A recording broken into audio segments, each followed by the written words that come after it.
کچھ نبی ہیں، کچھ ولی ہیں، کچھ عالم ہیں، کچھ عارف ہیں. توجہ دیجئے، انہی انسانوں میں کچھ بڑے بڑے سائنسدان ہیں. یہ جو پہلو میں نے ذکر کیا، یہ تعمیر کا پہلو ہے. یہ کس کا پہلو ہے؟ تعمیر کا پہلو ہے.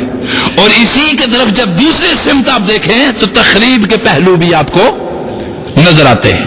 ہر تعمیر کی طرف جو شخص بھی جا رہا ہے وہ ابدیت کی طرف جا رہا ہے، اور ہر تخریب کی طرف جو شخص بھی جا رہا ہے وہ تخریب کی طرف آ رہا ہے، تباہی کی طرف آ رہا ہے، بربادی کی طرف آ رہا ہے.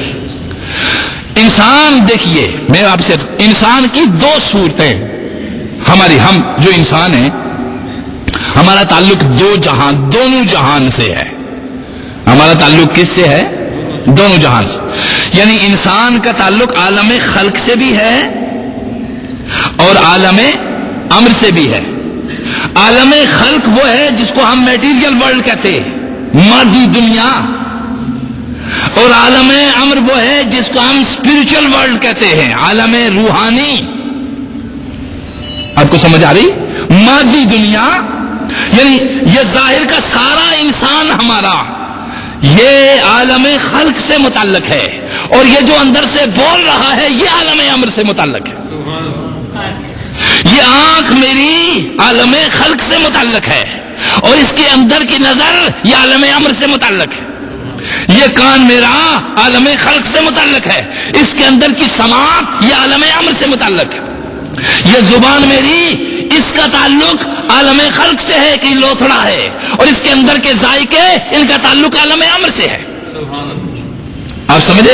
انسان بیک وقت خلقی بھی ہے اور امری بھی ہے، عالم خلق میں بھی ہے. اور اب توجہ دیجئے، عالم خلق اور عالم امر. اب اس کو ذرا توجہ میں آپ، انسان یعنی دونوں اجزاء سے کیا کیا گیا ہے؟ اس انسان کو مرکب کیا گیا ہے. خلقی اجزاء بھی اس میں شامل ہیں اور امری اجزاء بھی. اجزائے عالم خلق اور اجزائے عالم امر. زبان عالم خلق سے اس کو کیا گیا ہے اجزاء سے، اور اس کے ذائقے کو عالم امر سے لیا گیا ہے. موت کے بعد یہ ذائقہ باقی رہتا ہے آپ کا جی. اندر کا انسان چلا گیا تو کیا ذائقے باقی ہے؟ اندر کا انسان چلا گیا تو آنکھ تو باقی ہے، کیا نظر بھی باقی ہے؟ اندر کا انسان چلا گیا کان تو باقی ہے، کیا سماعت بھی باقی ہے؟ اندر کا انسان چلا گیا کیا جسم تو باقی ہے، کیا حرکت بھی باقی ہے؟ کوئی حرکت، کوئی نظر، کوئی سماعت، کوئی ذائقہ، کوئی جذبہ، یا اچھا یا برا، نیک یا بد، یہ باقی رہتا ہے. انسان پڑا ہوا ہوتا ہے، حتیٰ کہ فوری اندر کے انسان کے نکل جانے کے بعد فوری طور پہ نام تک بدل جاتا ہے. فوری طور پہ کیا بدل جاتا ہے؟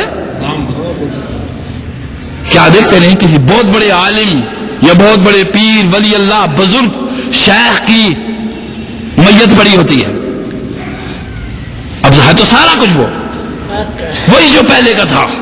کیا اب بھی کوئی کہہ رہا ہے آئیے حضرت صاحب تشریف رکھتے ہیں؟ جی نہیں. آئیے پیر صاحب تشریف فرمائیں، آئیے عالم ربانی، بڑے بڑے محدثین. یعنی بات کرنے کا مقصد یہ ہے کہ بڑے بڑوں کا نام فوری اندر کے انسان کے نکل جانے کے بعد بڑے بڑوں کا نام ادھر ہی سے بدل جاتا ہے. اس کا نام کیا ہے؟ ڈیڈ باڈی، مردہ، یہاں رکھا ہوا، یہاں پہ.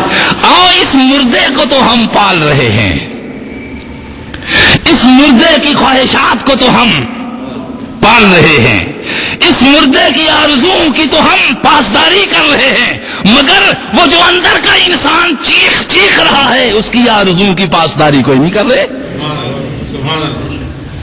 اس کا معنی کیا ہے؟ جو فانی ہے، جو تباہ ہو جانے والا ہے، برباد ہو جانے والا ہے، ختم ہو جانے والا ہے، نظروں سے اوجھل ہو جانے والا، اس کو تو ہم سنوار رہے ہیں، اور جس کے ساتھ دائمی رہنا ہے اس کو ہم بگاڑ رہے ہیں. ایسا ہی ہے کہ نہیں؟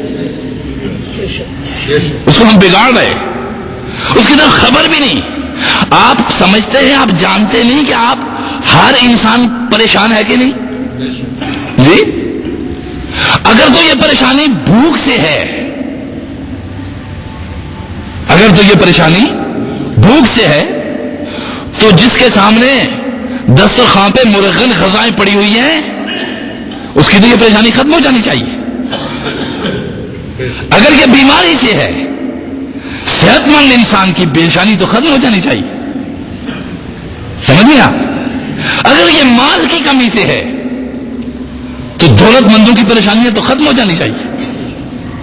اگر یہ علم کی کمی سے ہے تو علماء کی پریشانیاں تو ختم ہو جانی چاہیے.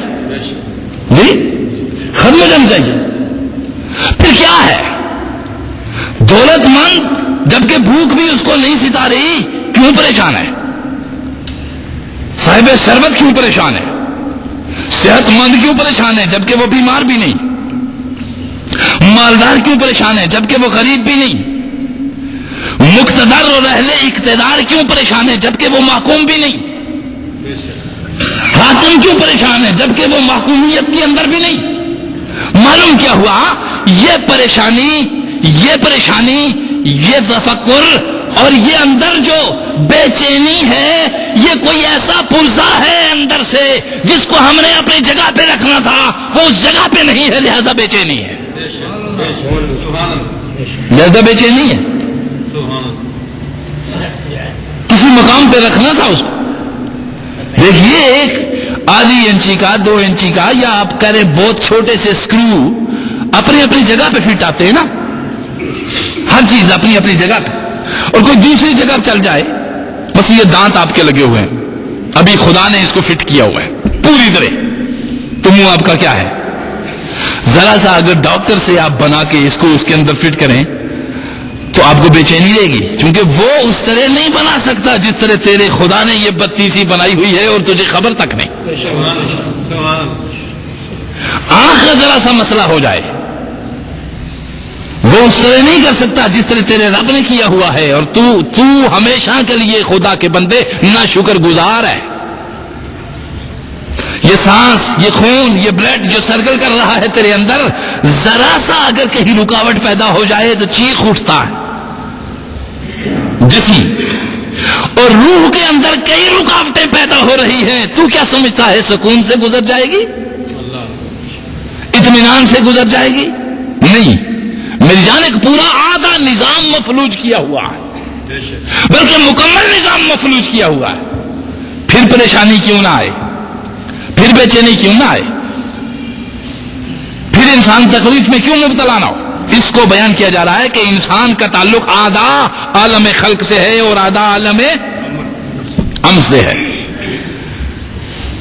آدھی اس کے اندر دیکھیے نا، توجہ دیجیے، یہ باڈی پھر روح، آپ کے کتنے اندر احساسات ہیں؟ غصہ ہے، تحمل ہے، صبر ہے، بردباری ہے، بغض ہے، حسد ہے، عناد ہے، سخاوت ہے، جی، نیکی ہے، بدی ہے.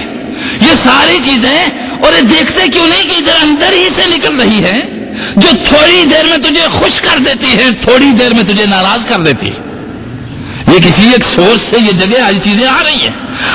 اس سورس پہ جا کے بیٹھ، اس چشمے پہ جا کے بیٹھ جس چشمے سے یہ ساری چیزیں تجھے حاصل ہوتی ہیں، اس چشمے پہ جا کے بیٹھ.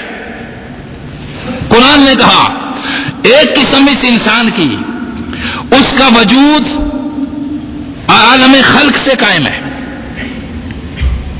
عالم خلق ایک قسم سے اس کا وجود عنصری یہ قائم ہے عالم خلق سے، اور دوسری سے وجود قائم ہے روحانیت سے.